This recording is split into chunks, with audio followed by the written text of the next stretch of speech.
G. Marshall. Welcome again through the creaking door. The sound which always signifies the beginning of another tale of danger and suspense.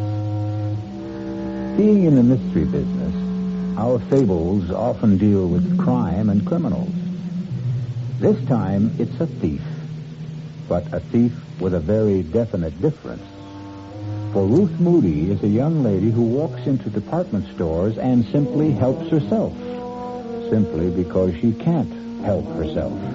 Yes, you've heard of her peculiar ailment. It's called kleptomania, the neurotic impulse to steal. But kleptomania isn't the only trouble in store for Ruth.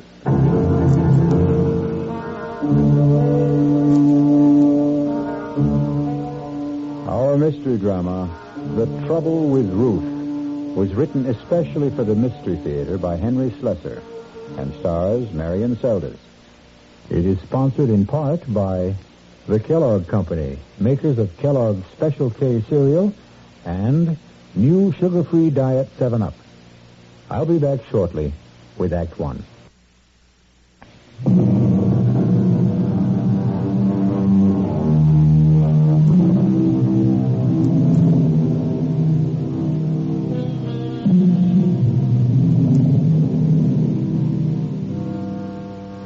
We're in Barnett's department store in the downtown shopping district.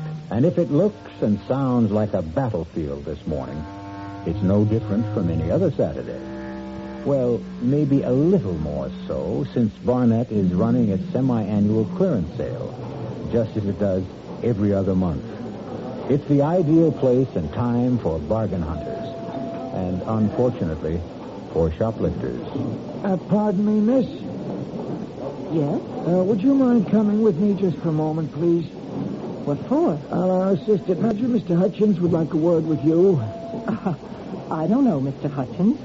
Why should you want to talk to me? Now, please don't make any trouble. I could call the guard and have you escorted upstairs. You wouldn't want me to do that, now, would you? Guard? Oh, why? What have I done? I think you know exactly what you've done now. Will you please come with me quietly?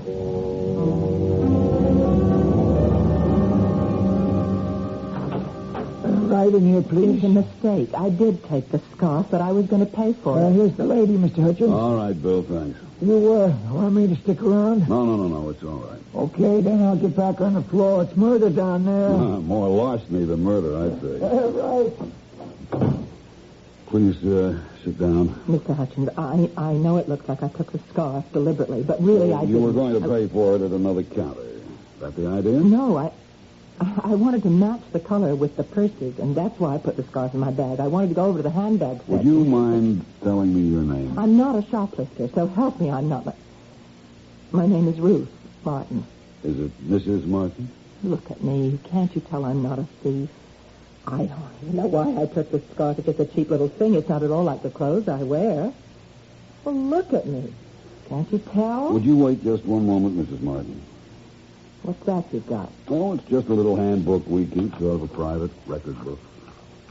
You see, most of the retailers in this city cooperate in these matters, supplying each other with the names of known kleptomaniacs. I'm sure you've heard that word before. I am not a thief. Well, that's what I'm trying to determine, Mrs. Martin. Since there is a significant difference between shoplifters and kleptos, the difference, of course, being our ability to prosecute, since one steals for gain and one because she can't help it. No, I'm afraid I don't see any Ruth Martin in the book. All right. It's Moody. Pardon? My real name is Mrs. Ruth Moody. I didn't want to give you my real name. I didn't want my husband to know Moody. about this. Yes, here it is. Ferraros, 3 spools of thread, pearl buttons from Wilkinson Smith. Oh, well, the last time it was a handbag. Awful, ugly, beaded thing. It wasn't even worth more than $5 or $6. Are you going to call my husband? Is that what happened at these other places? Yes. Oh, it was awful. Please, I have the money to pay for the scarf. I'll gladly pay you twice what it was worth. Please don't let him know it happened again. Don't you think it's best we know? Maybe he'll try to help you over the problem. Don't make me beg you. My husband has a job in the city government, a very important Mrs. job. Moody, I'm not interested in causing you any trouble, believe me. Look, here, take the scarf back. Well, what's this? Nothing. Some costume jewelry that I bought No, in another... Mrs. Moody. You didn't buy this any more than you bought the scarf. It still has the price tag on it.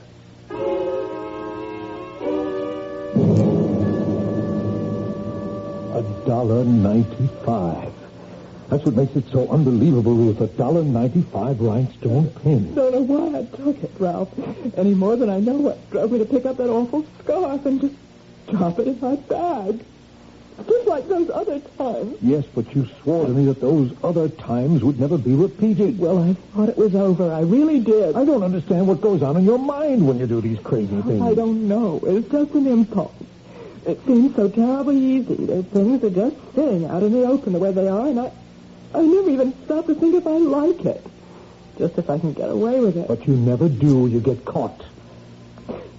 Maybe that's part of the sickness, too, huh? Oh, stop saying I'm sick. I'm not. Well, what would you call it? Look, honey, you've got to see a doctor. I've told you that a dozen times. I will not go to a doctor. I can't stand the idea of it, Ralph. Just talk to one. Give him a chance. Maybe it's something simple. Maybe you're just trying to get punished because of guilt feelings that you can't resolve. Oh, you're wrong about wanting to get caught. I don't. I swear I don't.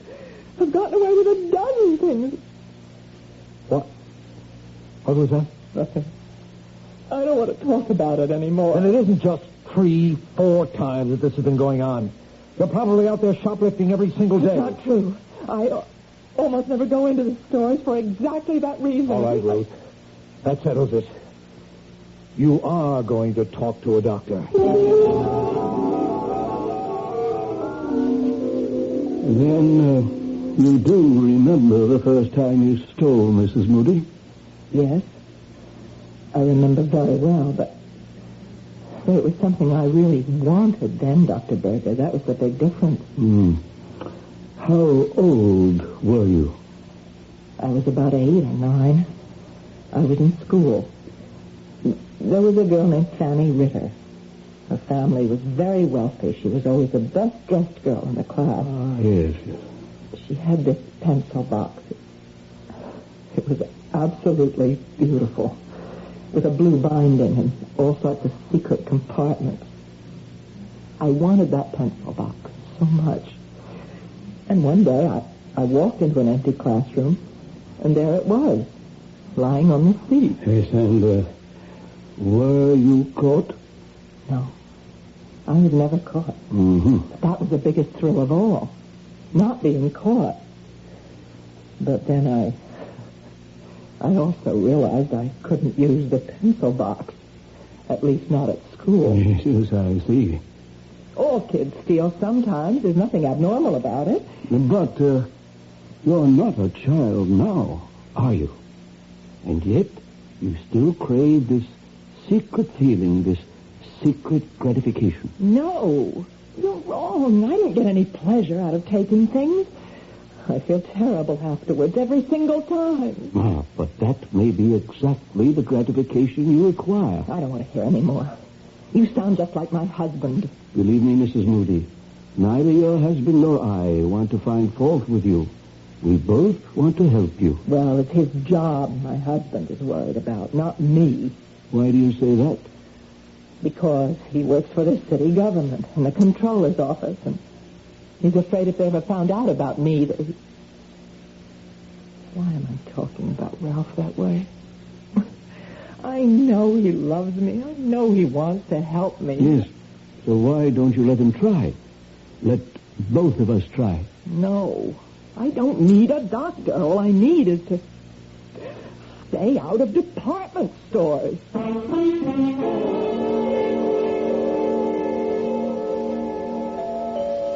Who is it? All right. Mrs. Moody? Yes? Hi, Mrs. Moody. You don't know me, but my name is Tom Andrea. There's something I have to talk to you about. I know exactly what it is. Encyclopedias. Or is it magazine subscriptions? No, ma'am. It's nothing like that. Well, whatever it is, I'm not interested. It's about department stores. What? You know, stores where people buy things and take things, too, sometimes. Are you from Barnett? No, Mrs. Moody, I don't work for Barnett or for Wilkins and Smith or any of those places that you like to shop in. But look, it's pretty drafty out here. Can't I come in for a minute? All right. Thank you.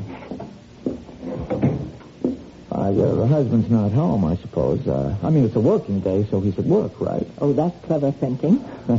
Can we talk in here? Only if you get right to the point.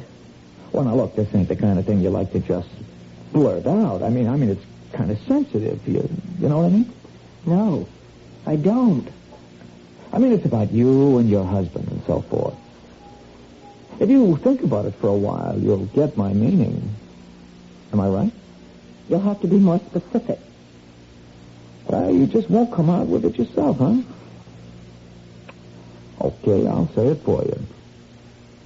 I'm talking about you being a shoplifter. That's a lie. Whoever told you that is a liar. No. It's true. Wait a minute. If you think you can blackmail me by telling my husband... No, Mrs. Moody. We know that your husband knows all about it. He's been getting you out of jams for years. Then what do you want here? Well, believe it or not, I want to give you money. I don't want to take any from you.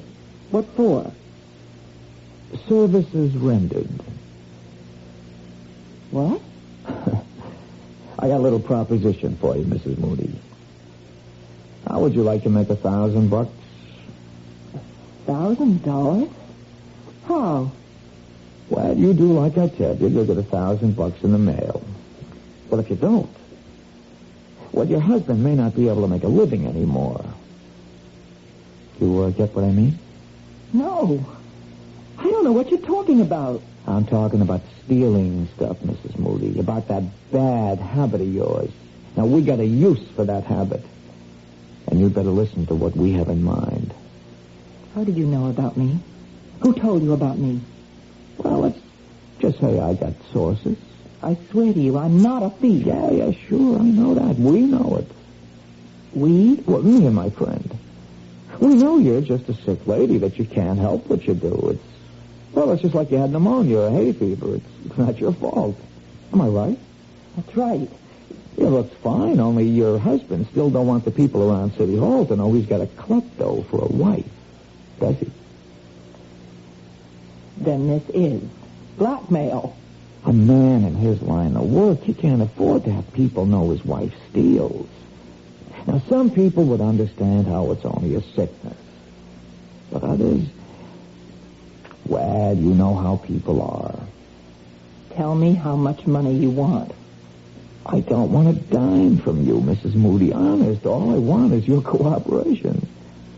You see, my friend and me, we have a little plan. A really, really sweet little idea. Everybody makes money and nobody takes any chances. Oh, what could be sweeter than that? A plan to do what, for heaven's sake? Well, my friend will give you all the details. All you got to do now is put on your coat and come with me. My friend will give you the whole deal. I'm not coming with you. We're not desperate for your help. Don't get this wrong. But we thought we'd give you a break. Well, that's too bad. If you just tell me what you have in mind. Well, shoplifting, Mrs. Moody. A little nice and easy shoplifting. Only this time not for no $5 piece of junk. This time for something worth more like $50,000.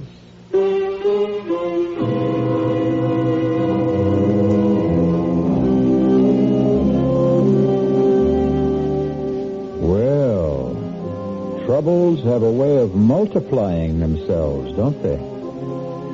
And as you've just heard, the trouble with Ruth has suddenly developed serious complications. Will Mrs. Moody's unwilling petty larceny turn into larceny of the grand variety? We'll find out when we return shortly with Act 2.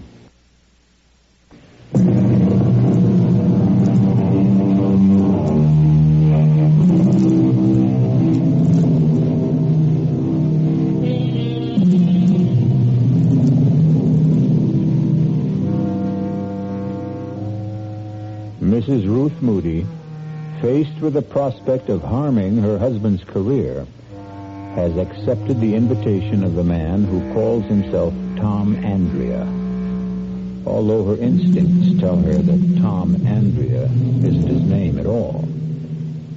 As they drive towards their unknown destination, she steals sidelong glances at him, noting the copper sheen of his skin, the look of a man who has spent far too many hours under a sun lamp. But he also has the look of a man who won't take no for an answer. Can't you tell me where we're going? Now, relax, Mrs. Moody. It won't be long now. Who is this friend of yours, anyway? You'll meet him. He works for a department store, doesn't he? I know they keep records of people like, of kleptomania victims. That's the only way you could have found out about me. I just lean back and enjoy the ride, huh? Aren't you afraid I might recognize him if he's one of the people that I've met? Here we are, Mrs. Moody. Told you it wasn't very far. The Hotel Hamilton. Looks like a fire trap. Well, it's not very fancy, but it's private. We can all have a nice, quiet talk. Just the three of us.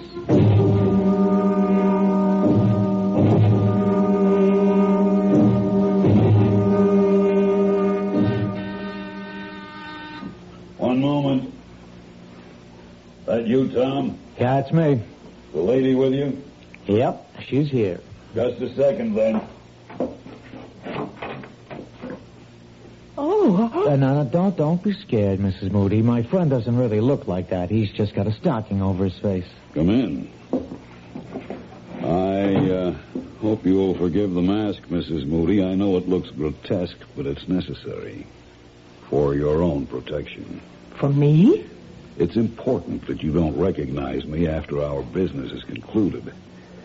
It would be embarrassing if we were to run into each other in different circumstances. In a department store, for instance? What my friend means, Mrs. Moody, is that if you started hollering for the cops when you saw him again, we would have to do something about you. Understand?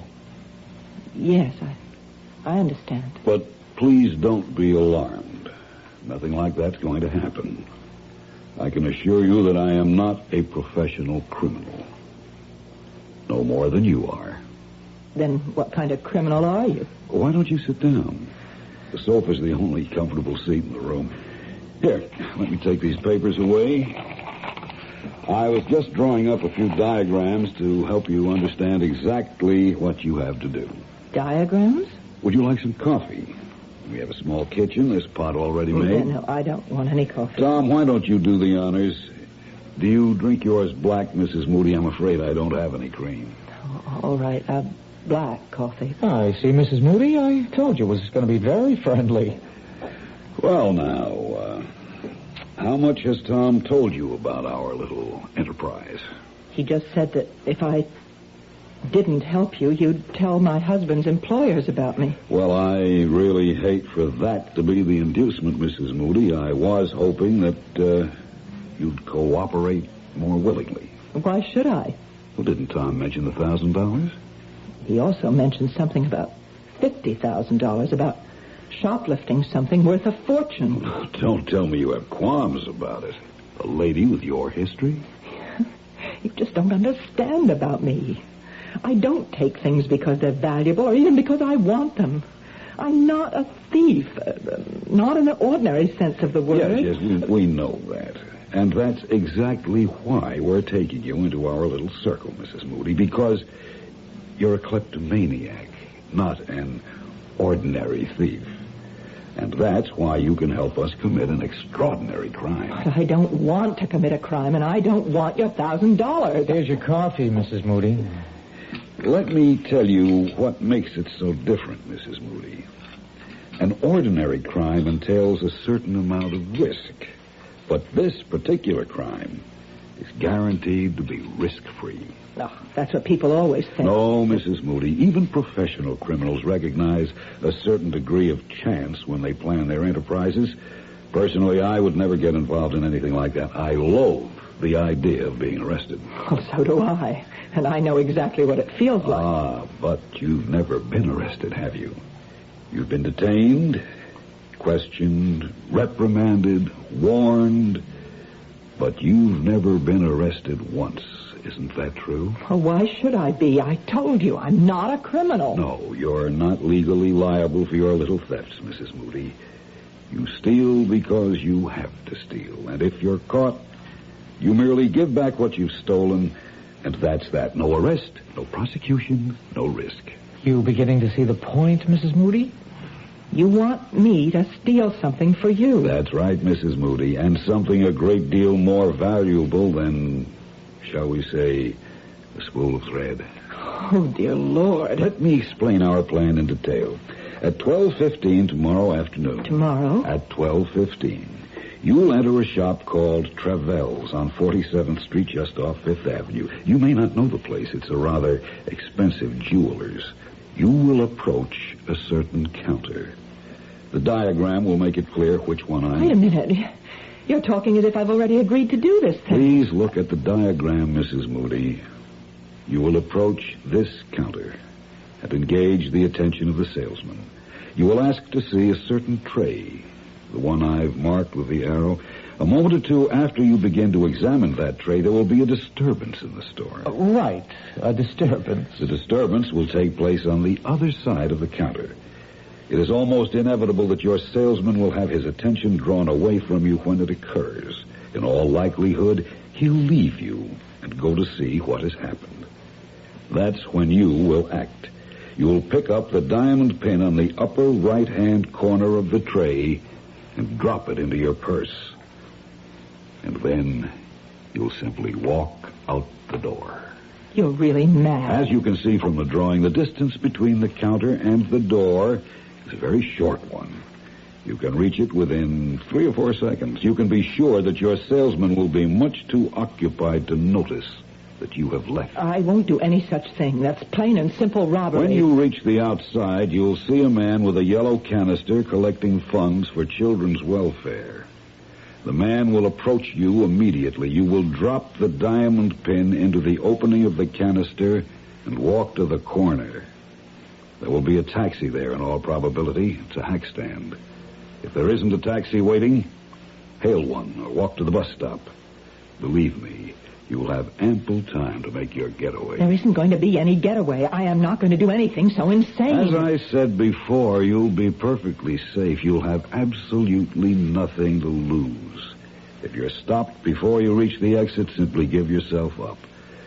When Travell's learns of your little idiosyncrasy, no harm will come to you. It'll be just another neurotic incident, nothing more. You're wasting your breath. You'll tell them about your problem.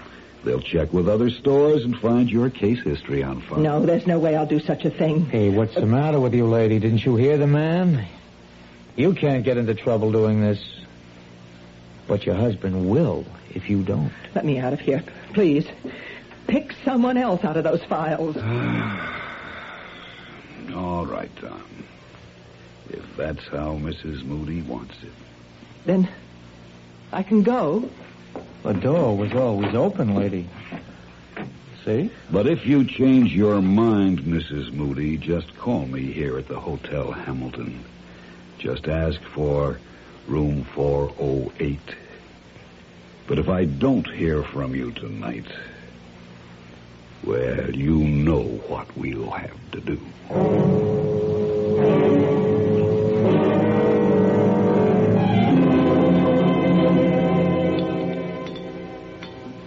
You've sure been quiet tonight, Ruth. Have I? You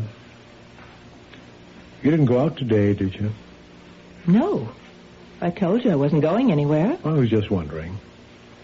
I mean, you said something about dinner tonight, about cooking something special, and Here we are with last night's meatloaf. But you said you didn't mind. Oh, of course, I don't mind. You know I'm not fussy about food. I know. You're just too nice for your own good sometimes, Ralph. And, you just weren't feeling up to cooking today, is that it? Oh, I know what you're thinking.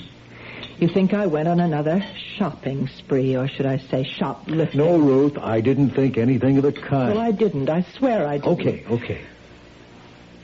Ralph, can I ask you something? Sure. What would happen if people knew about me? What people? The people you work for, in the controller's office.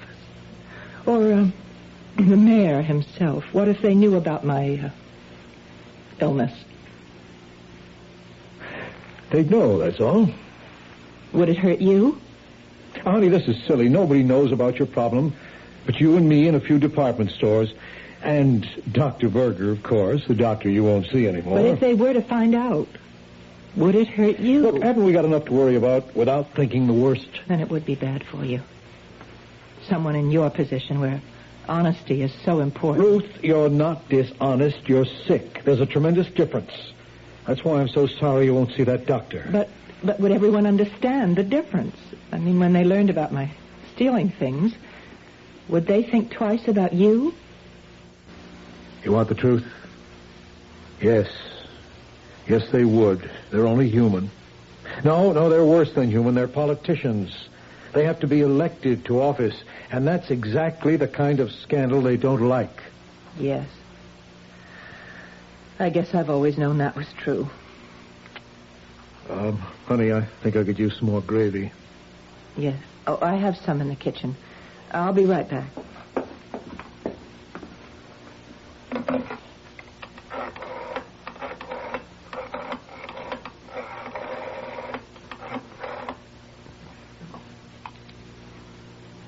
Is this the Hotel Hamilton? Room 408, please.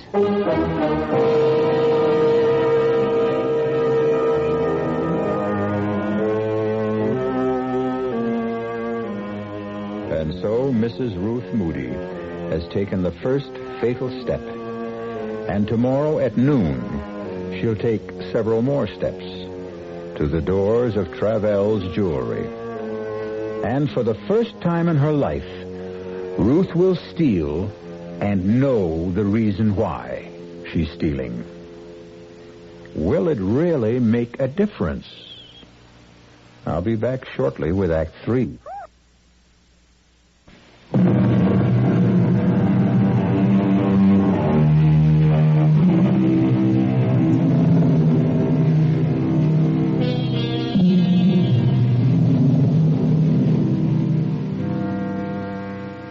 At 11:30 the next morning, Mrs. Ruth Moody left her apartment and took a Fifth Avenue bus to 47th Street. None of the other passengers saw anything unusual in her expression. They couldn't read the turmoil of her thoughts or the fear that haunted her eyes behind the sunglasses she wore to hide them. She kept telling herself that what the man in the stocking mask said was only too true, that no matter what happened, she couldn't be blamed for what she was about to do. She was still telling herself that when she pushed open the heavy glass door of Travell's. May I help you, madam? Oh, yes, please. I'm looking for a diamond pin.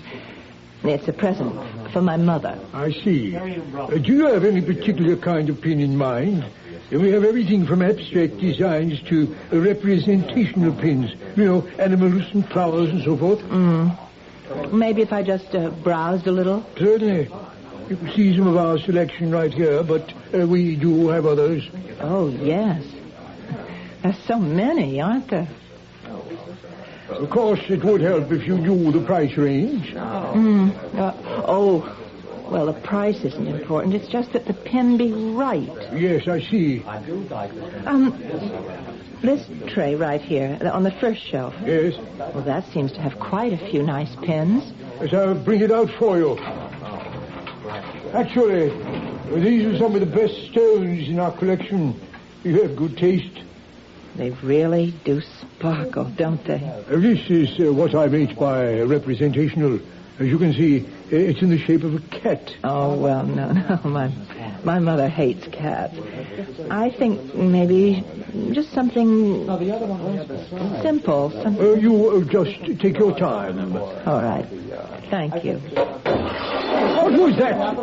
Someone smashed one of my cases. Excuse me. Terribly sorry. A clumsy thing to do. It's all my fault. I was holding my umbrella under my arm. It just slipped out and hit the glass. I'm terribly sorry. Got to do it now. I really don't know. All right. Just get back, please. Bob, would you lend a hand over here? There's glass all over the merchandise. I feel dreadful about this. It's quite all right, sir. No harm done to all, I assure you. I've done it. I've really done it. Outside. Help the needy children. Help the needy children, lady. What? Please help the Children's Welfare Society, lady. Oh, yes, of course. Here. That's all I have. Thanks very, very much, lady. Thanks a lot. Help the needy children.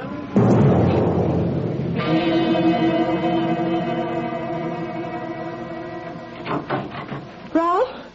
Is that you? Yes, I'm home. How are you, honey? I'm all right. You sure? You don't look so good. No, I'm fine, really. Would you like a drink?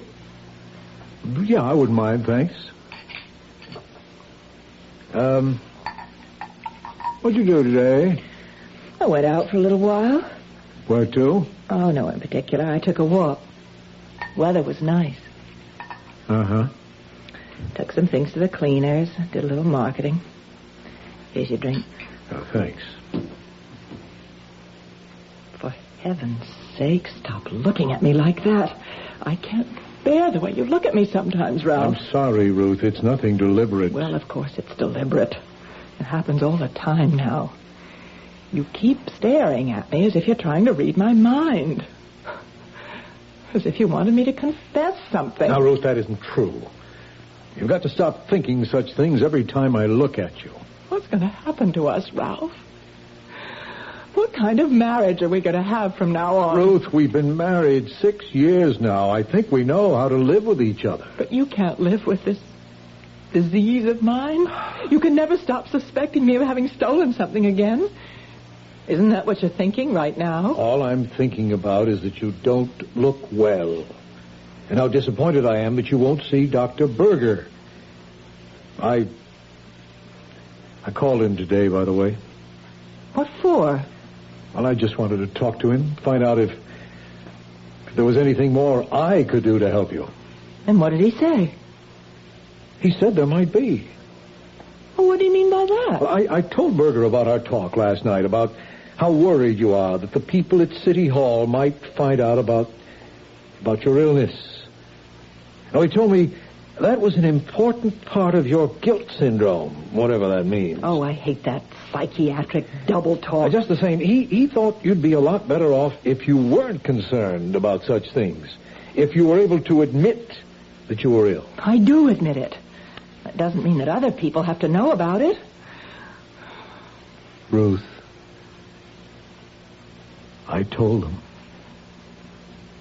What? I told McGuire, the controller. I took him out to lunch. I told him all about your kleptomania. Oh, no, Ralph. Oh, no. Look, I began to realize that I was hiding it, too, that I wasn't treating it like an illness either, that I was acting as if it were something shameful. What did you do it for? For us, Ruth. But now you'll lose your job. No, I'm not going to lose my job. It's going to be all right. But you said... Now, I know all the dumb things I said last night about how this sort of thing can hurt a politician. Well, I was wrong. McGuire is more of a human being than a politician. You mean he's not going to tell anyone else? He won't give me away? No, that's not what I meant. McGuire suggested that we both go and talk to the mayor himself about this. Oh, Ralph, you can't. I already have, Ruth. What? I've seen the mayor. And you know what he said? He said that it wouldn't make any difference to him this year or next year when he recommends me for the #1 job in the controller's office. The #1? That's right. McGuire is moving up. I'm next in line for his job. And the mayor is behind me now, Ruth. Do you think he'd be behind me if he really thought my wife was a thief? Oh, dear Lord. Ruth. Oh, what have I done? What have I done? Honey, what is it? Oh, why did I go through with this? What's the matter, Ruth? I just told you everything's okay. No. I've ruined everything now, Ralph. Oh, God, if you knew what a horrible thing I did today. What are you talking about? I am a thief now. God help me, Ralph. I really am a thief.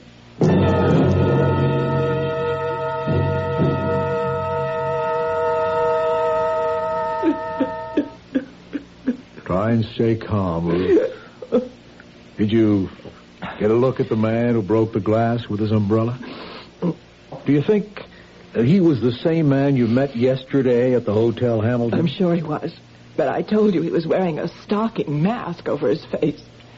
And this other man, the one who called himself Tom Andrea, he was the same man who was collecting for children's welfare outside the store? Yes.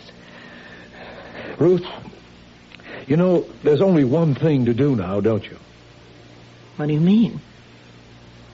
We've got to tell the police. Oh, Ralph, no, that would be awful. Travels will have discovered the theft by now. They must have your description from the clerk. Sooner or later, you might be identified. But they can't do anything to me, Ralph. I'm not responsible. I am sick. No, Ruth, in this case, you are responsible. That's why we have to call the police.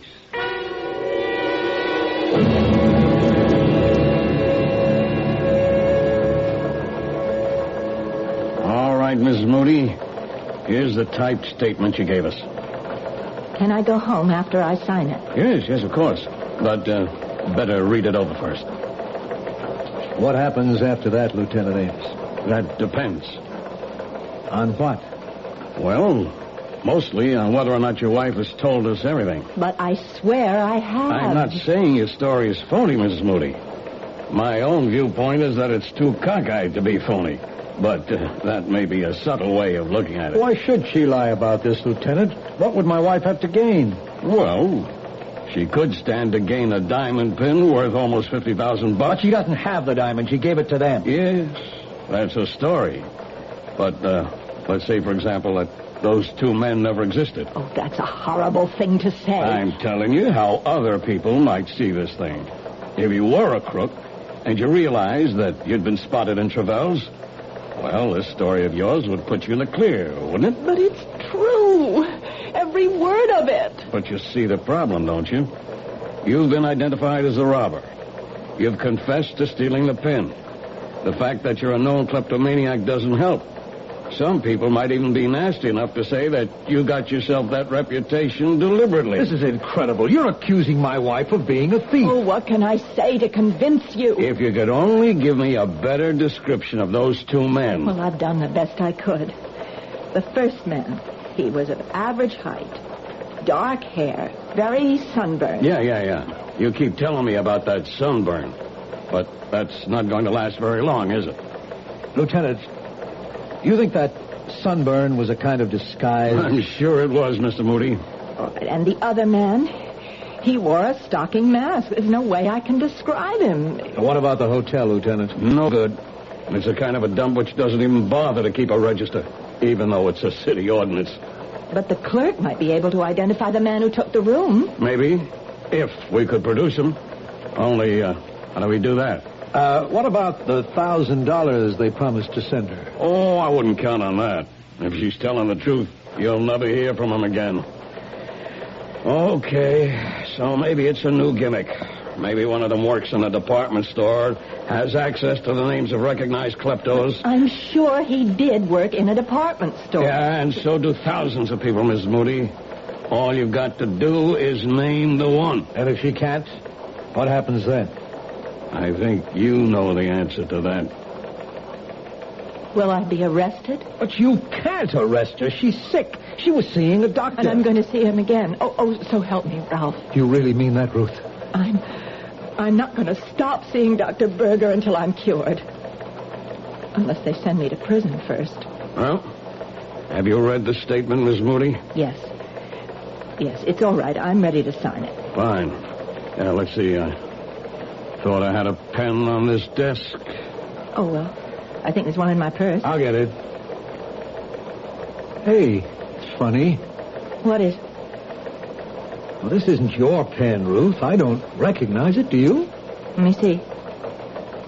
No, that isn't my pen. Oh, Ruthie, no, not again. You mean you stole it, Mrs. Moody? I'm afraid I did. I remember now. When the man was drawing the diagrams of the jewelry store, he left his pen on the coffee table, and I just couldn't stop myself. Wait a minute. You stole his pen, the man in the stocking mask? Yes. Will you arrest me for that, too? Let me see it. Miss Moody, do you realize there's a name on this pen? It's from Barnett's department store, and it's engraved with the name of the owner. What? Barnett's department store, J.M. Hutchins. Hutchins? He's the assistant manager.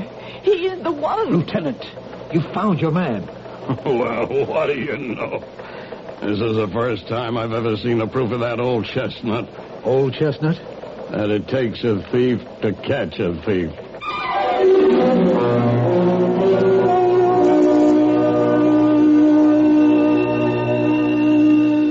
The moral of this story might be, never steal anything small, particularly if it's a diamond pin worth $50,000. You'll be happy to know that the police investigation proved the guilt of Mr. J.M. Hutchins and the innocence of Mrs. Ruth Moody.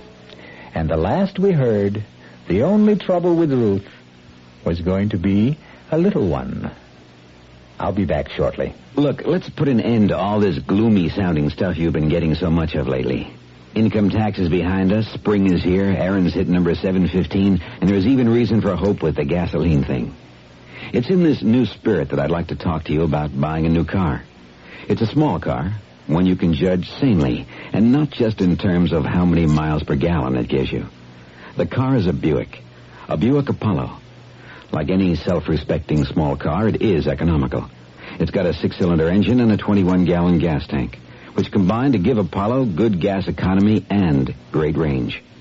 But Apollo can also seat 6 passengers, and it has the kind of smoothness, quietness, and interior comfort that you'd expect of a Buick. Okay, you're looking for a car, and you think it should be small. Well, Buick has the car, Apollo. But don't buy it because it's small. Buy it because it's a Buick. You've seen the Budweiser commercials on television, and maybe you've wondered how long people have been putting that famous Bud label on things. Well, not as long as the brewers of Bud have been putting things on the label. Things like a list of Bud's most important ingredients. Quote, brewed by our original process from the choicest hops, rice, and best barley malt. And things like the following statement. This is the famous Budweiser beer. We know of no brand produced by any other brewer which costs so much to brew and age. Our exclusive Beechwood aging produces a taste, a smoothness, and a drinkability you will find in no other beer at any price. Unquote. Yes, brewing beer right does make a difference. Read the Bud label. Taste the king of beers, and you'll agree, when you say Budweiser, you've said it all. Anheuser-Busch, St. Louis. Metro-Goldwyn-Mayer presents That's Entertainment. The clown with his pants falling down, or the dance that's a dream of romance, or the scene where the villain is mean. That's entertainment. That's Entertainment, with special appearances by Elizabeth Taylor, Fred Astaire, Gene Kelly, James Stewart, Debbie Reynolds, Mickey Rooney, Bing Crosby, Liza Minnelli, Donald O'Connor, Peter Lawford, and Frank Sinatra. That's Entertainment. It's more than a movie, it's a celebration. The gag may be waving a flag that began with the Mr. Cohan hip hooray. The American way, the world is the stage. The stage is the world of entertainment. That's Entertainment. premiere Thursday, May 23rd at 7 p.m. Ziegfeld Theater. Come see the stars. Continuous performances start May 24th. Our cast included Marion Seldes, George Petrie, Jack Grimes, Jackson Beck, and Gil Mack. The entire production was under the direction of Hyman Brown. Radio Mystery Theater was sponsored in part by Sign-Off, the Sinus Medicines, Buick Motor Division, and Anheuser-Busch Incorporated, Brewers of Budweiser. This is E.G. Marshall inviting you to return to our Mystery Theater for another adventure in the macabre. Until next time, pleasant dreams.